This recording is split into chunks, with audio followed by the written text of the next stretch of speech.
আমার একটি সিট, সামনে আরেকটি সিট, মানে ডাবল ডাবল না।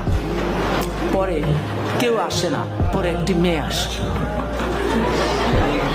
এবং মেয়েটি সামনে বসার পর আমি একটু সতেজ হয়ে গেলাম। পুরুষের মন তো।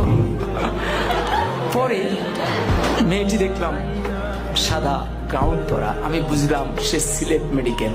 তাহলে ভাবলাম যাক, মান সম্পন্নই হয়েছে।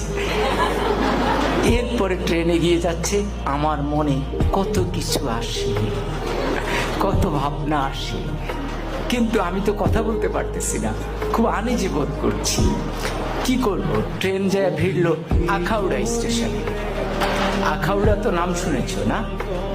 তো পরে আমি আখাউড়া স্টেশনে গেলাম।